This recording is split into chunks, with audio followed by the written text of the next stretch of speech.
Bienvenue dans cette nouvelle vidéo. Moi, c'est M. Ragbedji, professeur de sciences physiques. Ici, sur cette chaîne, j'aide les élèves à mieux maîtriser les sciences physiques. Aujourd'hui, nous allons traiter un exercice sur la chimie organique, précisément sur l'oxydation ménagère et sur l'estérification. D'abord, avant de commencer, je vais dire merci beaucoup à tous mes abonnés, vous êtes appréciés. Et si vous qui regardez cette vidéo actuellement, vous n'êtes pas encore abonné, abonnez-vous, activez la cloche de notification pour ne rien louper de mes prochaines notifications. J'espère qu'à la fin de cette vidéo, vous n'en sortirez pas bredouille. Sans plus tarder, commençons. Exercice 1. On donne en grammes par mol les masses molaires atomiques suivantes pour l'hydrogène, le carbone et l'oxygène. L'analyse d'un composé organique A à chaîne carbonée ramifiée de formule brute CXHYO montre que le rapport entre la masse d'hydrogène et la masse du carbone qu'il renferme est égal à 0,167. Le pourcentage en masse d'oxygène présent dans le composé est 18,6%. Au petit 1, petit a, on nous demande de montrer que la formule brute de A est C5H10O. Voilà. Donc, ici, avant de commencer l'exercice, nous avons relevé toutes les données. D'abord, on a supposé, comme l'exercice le dit, A égale CXHYO. Et le rapport entre la masse d'hydrogène et la masse du carbone est égal à 0,167.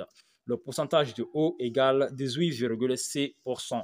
Donc, ici, d'abord, pour déterminer la formule brute de A, nous allons poser la masse molaire de A sur 100 égale à 16 sur pourcentage de O, juste pour pouvoir déterminer la masse molaire. Donc, ici, 16 est égal à la masse molaire totale de l'oxygène dans le composé.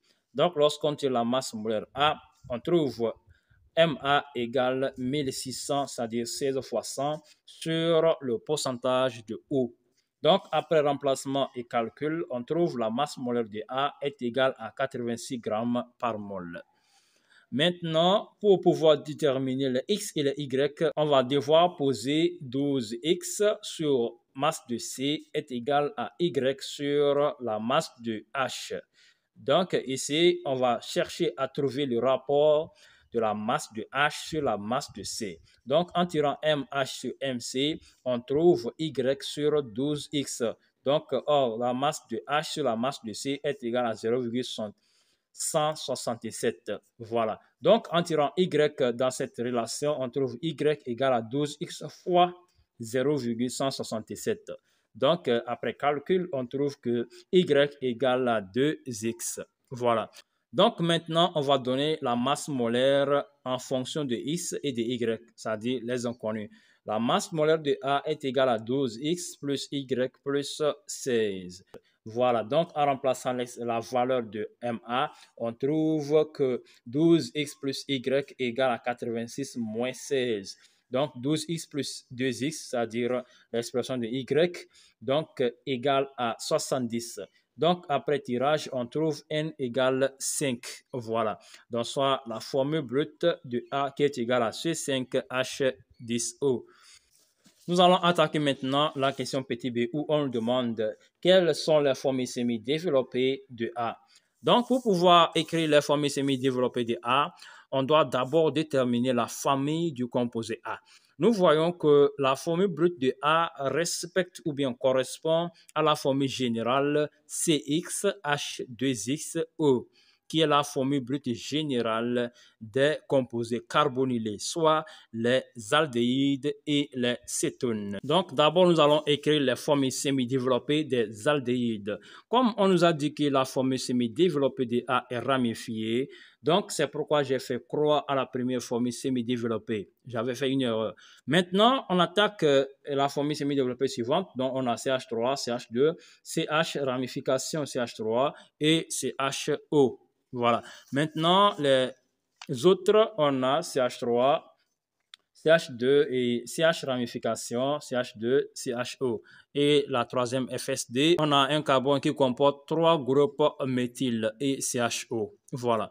Maintenant, pour les cétones, on a qu'une seule formule semi-développée des cétones. Donc, nous avons, parce que la formule semi-développée ramifiée, on ne peut plus rien faire. Donc, on a CH3, CH ramification CH3, C, donc double liaison O, le groupement fonctionnel des cétones. C double liaison O, voilà. Donc, CH3. On n'a qu'une seule formule semi-développée pour les cétones. Maintenant, on continue avec la question petit 2 où on nous dit que l'oxydation catalytique de A par une solution acidifiée de dichromate de potassium produit un acide carboxylique B. L'atome de carbone lié au groupe fonctionnel porte 3 groupes méthyl. Voilà. Maintenant, au petit a, on nous demande d'identifier le composé A par sa formule semi-développée et son nom. En déduire la formule semi-développée et le nom du composé B. Voilà. Aussi simple que ça. Donc, comme on a déjà écrit les formules semi-développées, on va voir dans le FSD et analyser, déduire la formule semi-développée exacte du A. Donc, comme vous le voyez, la formule exacte du A n'est rien d'autre que CH3, C liaison ou bien ramification de part et d'autre, donc du groupement méthyle et CHO. Voilà, donc le nom c'est 2,2-diméthylpropanal. Donc maintenant, on va déduire la FSD de notre acide carboxylique B. Pour obtenir l'acide carboxylique, on a juste à remplacer CO.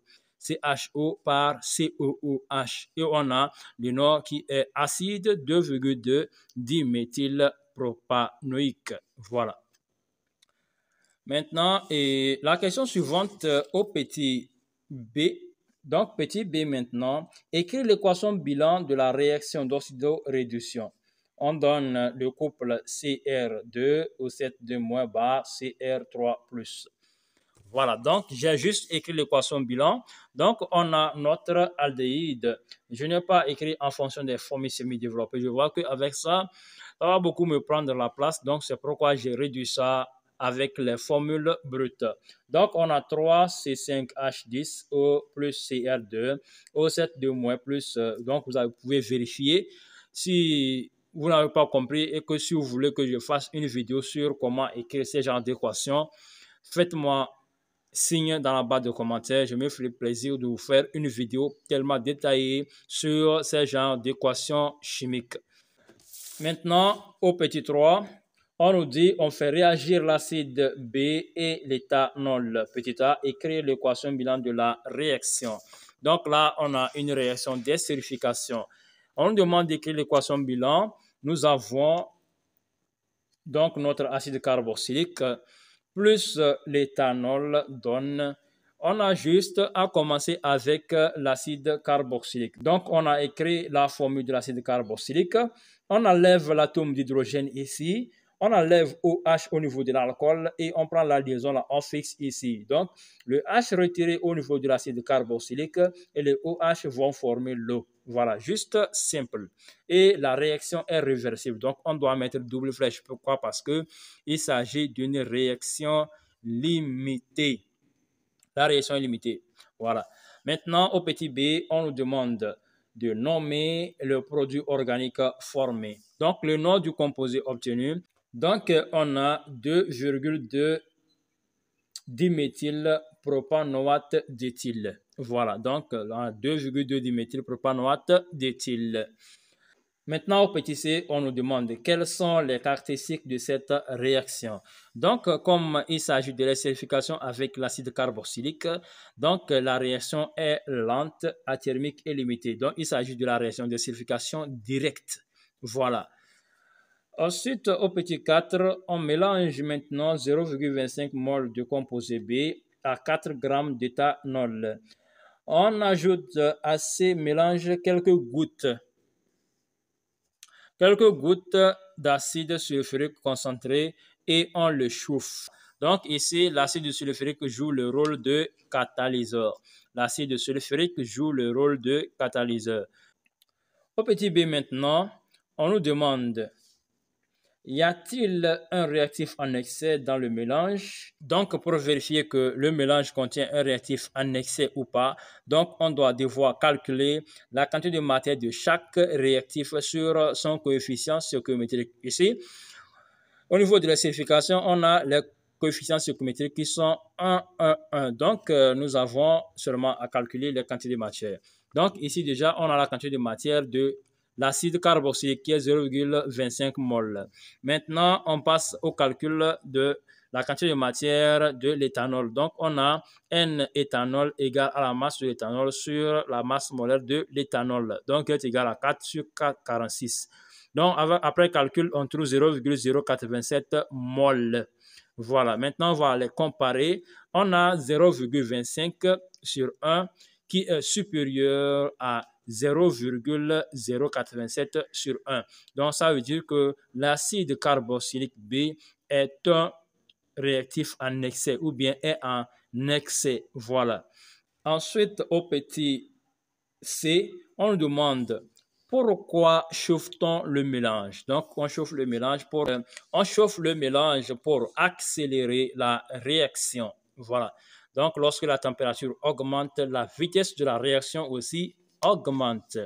Maintenant, on prend la question petit d où on nous demande de calculer la quantité de matière d'ester formée si la réaction était totale. Voilà. Donc, on a la quantité de matière de l'éthanol sur 1 est égale à la quantité de matière de l'ester sur 1 en appliquant le bilan molaire. Voilà, donc déjà comme on connaît la quantité de matière de l'éthanol, on va juste écrire que N-ester est égal à 0,087 mol. Voilà, c'est ça.